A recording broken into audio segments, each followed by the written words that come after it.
Assalamualaikum warahmatullahi wabarakatuh. Kami dari kelompok B11. Di sini kami akan mempresentasikan terkait modul 8, 9, 10, 11, 12, dan 13. Saya Rahmalia Putri dengan NRP 15 2028. Dan dengan saya Agung Ismail Wijaksono NRP 15 2021 012 dan rekan saya. Dan rekan saya Nuraini dengan NRP 15 2022 210.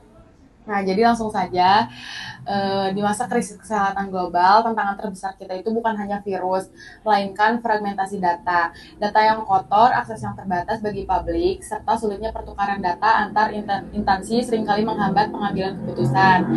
Nah, di sini kami akan memperlihatkan terkait website kami, yaitu Covindo Enterprise, yaitu sebuah platform analitik terintegrasi yang menggabungkan transparansi publik, tata kelola data, serta interoperabilitas standar internasional. Nah, langsung saja di sini tuh pada layar dashboardnya, yang mana terlihat 3 metrik utama yang terdapat total kasus, kematian, dan wilayah terpantau. Melalui CarPlate World Map, publik dapat melakukan interaksi hover untuk melihat sebaran virus secara geografis.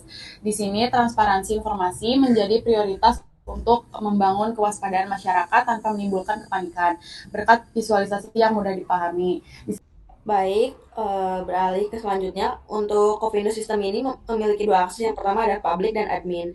Untuk admin itu, di sini kita diharuskan untuk memasukkan username dan password yang sesuai, yang sudah terdaftar. Apabila tidak sesuai, maka nanti akan memunculkan pop-up bahwa akses ditolak seperti itu. Ini tuh untuk membuktikan bahwa website kami itu sudah secure seperti itu. Jadi tidak sembarangan orang bisa masuk. Lanjut untuk administrator kontrol panelnya, di sini ada fitur data migration di mana kita bisa di sini bisa memasukkan file CSV. Nah, untuk BI data grid-nya itu si admin dapat mengeksplorasi ribuan data record secara interaktif, melakukan sorting dan filtering hanya dengan satu klik seperti itu. Lalu selanjutnya ke dynamic reporting, di mana di sini ada custom chart builder. Jadi kita di sini bisa mau menggunakan line chart atau bar chart, scatter plot, itu bisa dipilih di sini. Di bagian data Covindo, fitur yang paling mutakhir dari Covindo adalah jembatan interoperabilitasnya di dunia kesehatan digital. Data tidak boleh terjebak dalam suatu platform yang bisa kita ketahui. Sesuai dengan modul 2, kami mengimplementasikan HL7 VAR Interoperability Layer. Jadi saat saya memilih negara yang berbagai yang ada di sini, seperti Indonesia, kita mengarah ke Indonesia.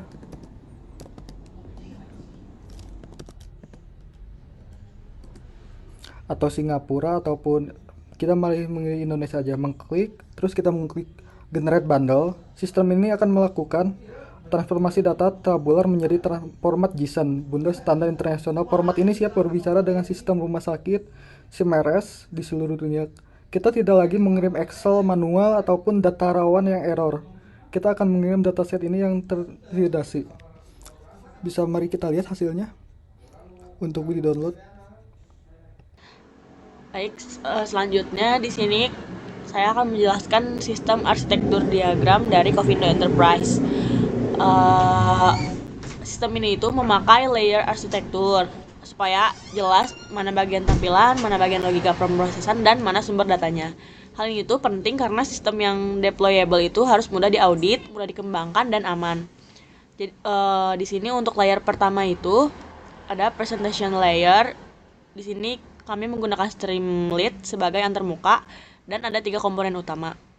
Untuk public dashboard itu berisi 3 KPI cards-nya, terus ada control plate world map, terus dan top 10 countries bar chart sama responsive layout. Terus untuk admin dashboardnya di sini ada BI data grid tab, dynamic reporting tab, governance and interrupt tab, sama interactive controls. Nah, yang selanjutnya itu di sini ada sidebar navigation, di mana di sini tuh ada roller selector, data migration upload, logout control, sama system information. Jadi dari awal itu kami pisahkan dengan jelas. Untuk public itu melihat ringkasannya, sedangkan admin itu mengelola analitik dan governance-nya.